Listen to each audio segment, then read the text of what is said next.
Today is July 4th, and I have been having a really hard time sleeping the last few days.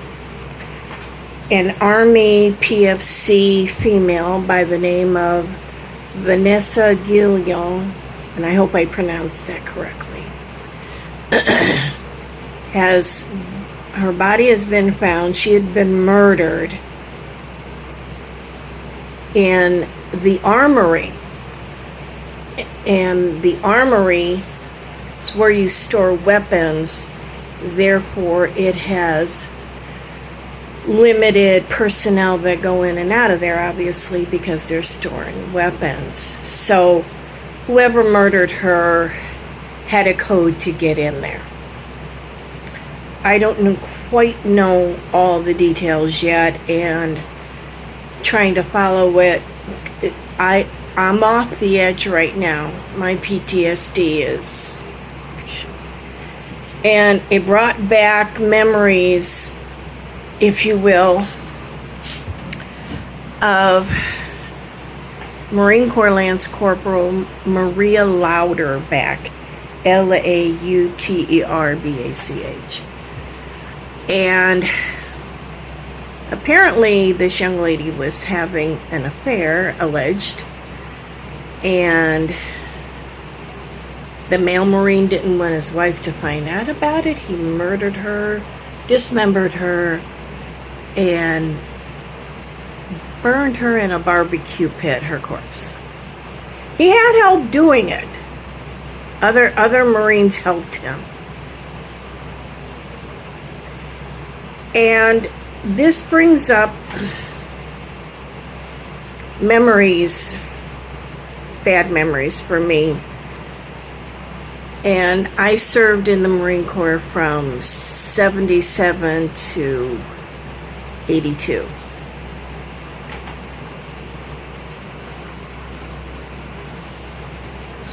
You know, I get dry now.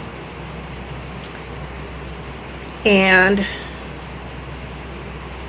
I worked in one office. I was a data analyst, and I pretty much was the only female in this. It was a big squad bay kind of a thing, and we all had offices. It was obviously nothing fancy. It was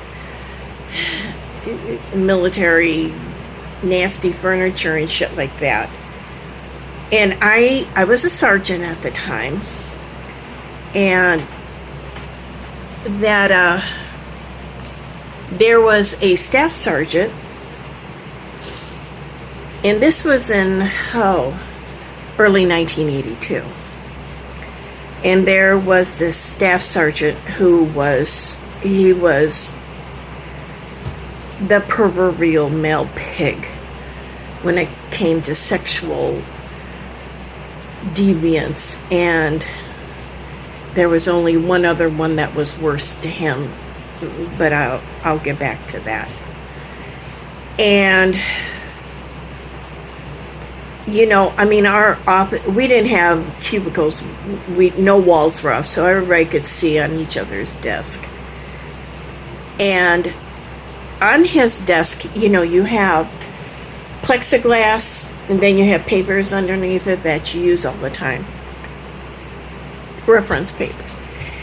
And he had the fold-out centerfold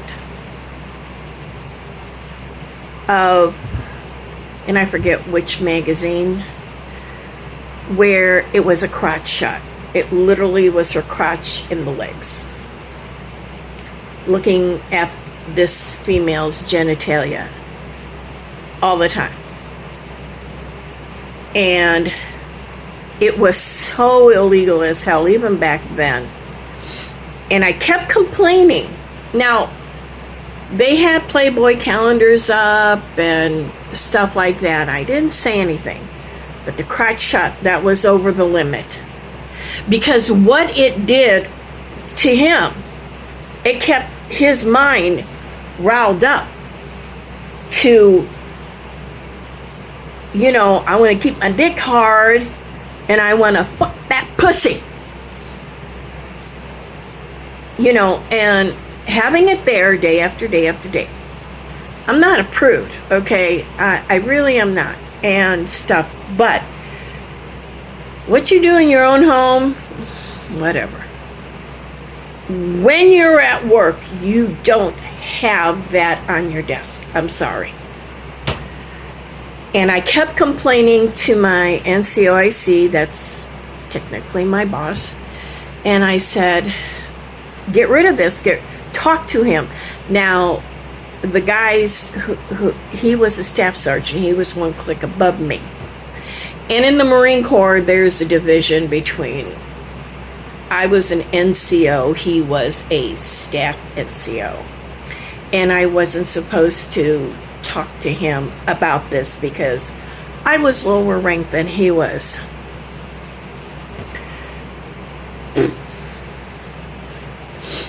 So one day I had to go to work because the end of the month I had to get my data out. And so usually I wound up working weekends. So I went to work on this one Saturday. Nobody else was there. And I took the picture out from underneath his plexiglass thingy. And I ripped it into large chunks. And I left it on his desk. So Monday morning comes, and of course, he explodes.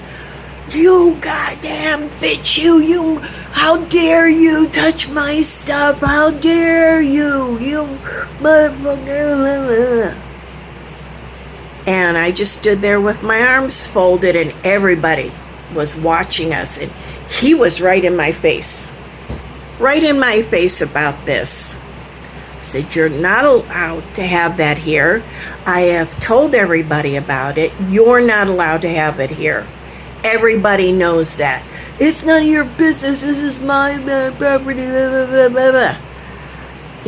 Well, after that, I started to get harassed by the higher ups.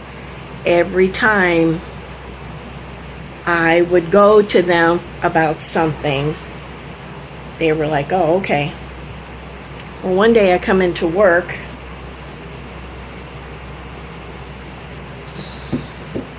and I had just found out I was pregnant with my son Kenny. And I was high risk for pregnancies. Okay, like I should never have gone to Japan, and I talked about this before.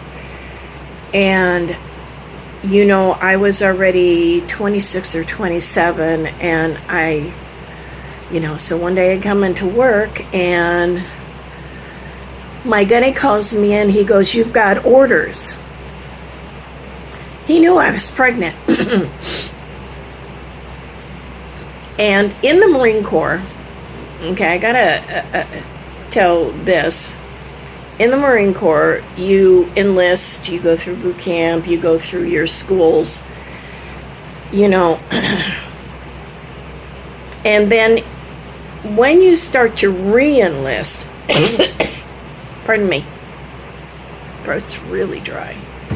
When you start to re-enlist, you have to do what's called a B billet, and that's recruiting I&I staff, which is the reserve unit. You're the active duty in the reserve unit, or you become a drill instructor. You have to do one of those. All of a sudden, I have orders to attend drill instructor school at Parris Island. Now, being a drill instructor is extremely physically, emotionally, psychologically hard. And I knew I was coming up for a B billet assignment, and that because that's the way it fell. And I talked to the gunny, and I looked at him. I go, you know I'm pregnant. I can't go. He goes, well, if you don't go, it's going to ruin your career. Now, I want you to remember that I was in the Navy first and then went into the Marine Corps. So I went through boot camp twice. I worked my ass off. But my one weak point was running. I couldn't run very good. And I knew that I would have failed out of drill instructor school. Hence, ruined my chances in the Marine Corps to advance, to get forward. So it was a good old boys club ploy that they pulled, and I called, God, I can't remember what they're called, but about assignments, I called them, and I explained to him that I'm pregnant, I can't do it. Can you please get me recruiting duty? Recruiting duty would have been fine. I would have had to go to school, but I could have gotten medical paperwork to not run. So that would have been safer for me. Okay. And he just bullshitted me and just said, no, we can't do that. You got to go to drill instructor school. And I was supposed to get out in September anyway. And the end of my enlistment was September. And all I could think of all this time, how my son Kenny survived this pregnancy with all the stress that I was in, it still amazes me. But the way that I was pushed out, just go ahead.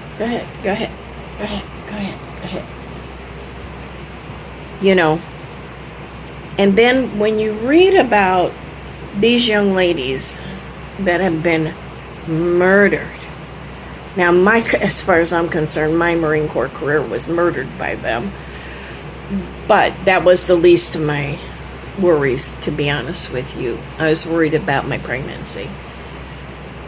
And I got to the point that nobody, and I mean, I was calling all over Washington, D.C., I was calling everywhere to get those orders changed. At least until after the pregnancy, you know, having the baby. And nobody would listen to me. Nobody would cooperate. I was hoodwinked. Yeah, fuck her over. Yeah, fuck her over. Yeah, fuck her over. Okay. So I decided to contact personnel, our admin, and I said, put me in for a hardship pregnancy discharge. I was within a few months of discharge anyway, but it was an honorable discharge, you know, for being pregnant. And I just couldn't do it anymore. When I had gone to Japan and wasn't supposed to, I was in a high-risk pregnancy, and went there and lost the baby, you know, had a miscarriage, and I was bleeding severely. So nobody was listening. And these are the same guys that would go overseas, volunteer to go overseas to advance their career, only to find out that either A, they're dealing drugs, and or B, they got a little Japanese girlfriend over there that the wife doesn't know about. I knew about it. Caught them several times. So, yeah. Today is the day that we should not celebrate, because those of us female veterans and those of us who serve in the military, the females, don't have the same freedoms that the males do. do. We don't. We are under their thumb.